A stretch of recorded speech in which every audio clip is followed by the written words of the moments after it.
So what I mean to say, in Europe, again, the Europeans started that you expand the base of the political science, just don't restrict it by suiting to the postmodern types. And then critical schools such as the feminist schools, they started criticizing the so-called erstwhile political scientists, saying that you have restricted political science only to men.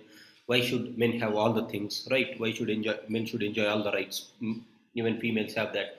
So they started discussing about this, and then the subject has evolved further. Not only this, after 2000, what happened is even the third world countries, look at until that point of time, political science has been dealt by either Europe or either by USA, again back to Europe. These are the agencies who are playing crucial role. Now, third world countries were very upset with this. The newly independent countries, now they are also growing. They wanted to have their own way of defining the things. As a result, political science started having one more dimension from third world countries, and that is called post-colonial countries. That is the colonies, erstwhile colonies, they started coming out with their own theories, and that is called post-colonial theory of political science. So if you compare today, so how political science as such is present today? It is a vibrant discipline. Vibrant means it is a very dynamic discipline which has various particularities, which are having various types of theories, right? Starting from feminist theory, starting from ecological theory, starting from the so-called post-colonialist theory, starting from the erstwhile theories. So it is a vibrant discipline which is expanding its frontiers. Not only it is expanding its frontiers, but also uh, it is not just studying about politics. This is one more new arena. Earlier, by medieval times, it was about the study of state, but today it is not just limited to the study of state, but you are also studying about the family, because it is always believed that personal is political. Whatever the person makes, that will be influencing on the political domain. Whatever the politics depends, that is going to influence on the person. So you have evolved the subject, you have expanded the subject by incorporating various disciplines in it. Not only that, even when you look at the subject itself, the subject not just restricted to the state, but it is looking at the person, because a person is political. So the study has come to the level of family. Otherwise, in the earlier days, I said family used to be a component of sociology, but today even family is playing a very crucial role in the political environment. As a result, there is one famous thing called personal is political. Right? What do we mean by personal is political? Persons affect politics, politics affect persons. As a result, political dimensions has evolved. Right? Person is political. Even environment is being disciplined. So political science today have new dimensions such as political economic approach, political social approach, political environmental approach. So these things are the present day trends in contemporary political science. So these are the things that I wanted to say today. The stages of evolution of political science, how the political science subject evolved. So in short, what was the summary of this entire discussion? If you look at political science, it started somewhere in ancient Greeks in the medieval times. It started as a discipline or sub branch of sub-discipline of the so-called ethics or morals or philosophy. Then it moved into the medieval times, and at this point of time, it came under the cloud of religion, or it is made as a part of sub-discipline of scholastic studies. Then comes to the modern times during the Industrial Revolution period. Machiavelli clearly supported or clearly said that your politics should be separate from ethics, as well as the so-called it should be separate from ethics as well as contribution of Aristotle comes under which stage of evolution? It is in the first stage. Aristotle, Plato, Socrates are all philosophical people. Now, the thing is, what I'm saying, by medieval period of time, it has come to Machiavelli. When it comes to Machiavelli, he has separated politics from religion, he has separated politics from ethics, and clearly he said that politics should be studied with its own autonomy based on facts rather than based on religion and ethics. Right. Now, with this thing, he has, however, made one mistake, that is, he has said that if you want to depend upon the facts, go for historical analysis. Now, the subject started drifting towards history or a subcomponent of history, which was again criticized by further comments or further critics. When it comes after Machiavelli, slowly we have entered into the Second World War stage, or after Second World War, the subject entirely moved to USA, where behavioralism started playing a crucial role. Whenever I say behavioralism, it is pure science. Science used to play a very crucial role.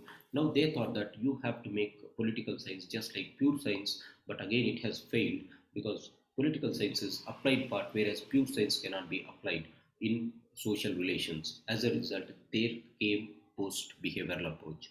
Again, post-behavioral approach couldn't satisfy some demands such as a post-modernist demands, or such as the critical school demands, or such as feminists or post-Marxists. They are asking their own demands. As a result, the subject again evolved. Not only this, from the European context, even the third world countries started demanding for their own share in the political relations or political science.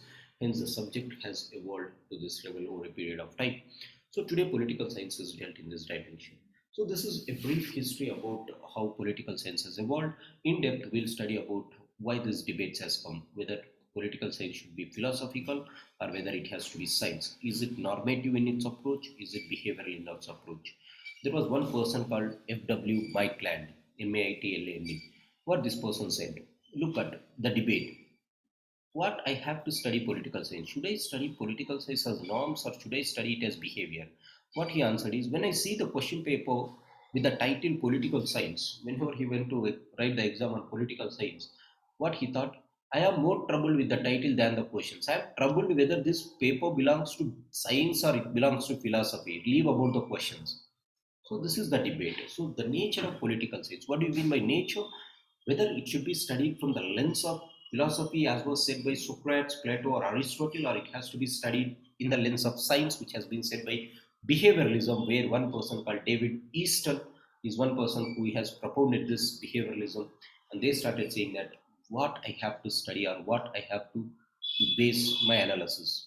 David Easton, right? He is the person who has given this behavioralism.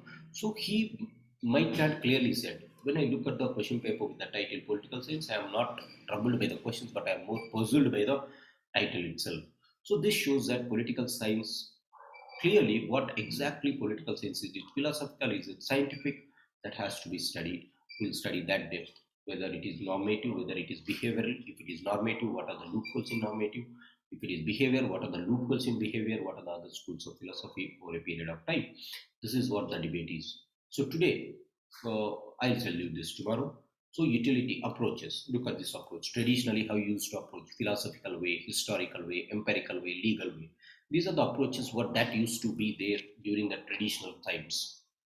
But today we moved from traditional to behavioral times or empirical studies. So modern approach or scientific approach or behavioral approach, where you study behavioral or post-behavioral approach. From tradition to modernity, we are moving. In the tradition, used to have this as a branch of philosophy. Then Machiavelli came and said that historical. Then few people came go for empirical analysis. Then few people came go for legal institutional approach. But again, modern science have come and then they say that you go for behavioral and post-behavioral approach. So this is how the things has evolved. So what I said, I have said about the structure, how it has evolved, the nature, how I have evolved. Now what we will be studying is about these schools, traditional schools and postmodern schools. Once you study this historical evaluation will be more clear. But this is the overall brief that I wanted to say about how the subject has evolved right from its genesis. Right, this is for the day. I am sorry for much inconvenience that has caused today, but I hope you got the understanding of what I wanted to discuss. If you have any questions, you can ask me. Otherwise, I'll wind it up the session. Any questions? Is it clear? Sir, Hmm. in fourth stage, Hmm. the behavioralism, it is scientific, right, sir? Yes. So my question is that behavior is not backed up by substantial facts or I mean standard things like Newton's laws. See, one thing. Those are Whenever I say scientific, right, sir? behavioralism, you are going with the English meaning of behavior, right? So that is Yeah. why you are Yes. right. Yes. Now, when it comes to Yes. behavioralism is a school of thought. It is not Okay. the general meaning of English. It is a school of thought. What do I mean by the school of thought? Why you call these people as behavioralists? You call them behavioralists because they have looked at the behavior of the nature. For example, Newton has studied the nature and he has given that concept. Hence, Newton is called as behavioralist because he analyzed that concept based on the nature's behavior. So this is not the regular behavior of the people. Over a period of time, they have observed the trends and then they started giving the facts. Behavior in political science or behavior, this is not just political science, in any discipline. Whenever you are studying about subjects or disciplines, behavioralism means they are the thinkers which go with scientific analysis. As they go with scientific analysis, as their concept is proven beyond any doubt, that is called, they you call them as behavioralists. Behavioralism is not about how we are behaving. This is not that. This is about why you name them. They are the scholars. Why you name them as behavioralists? They observed and they have said their statements without any doubt, beyond any reasonable doubt. They stated it with facts. How they stated it with facts? It observed by observing the nature. What Newton has done. He has observed the nature and he has done. Hence, pure sciences or pure science people are known as behavioralists. That is the context. Okay, sir. Yes. Somewhat understood. Yes. Any other question?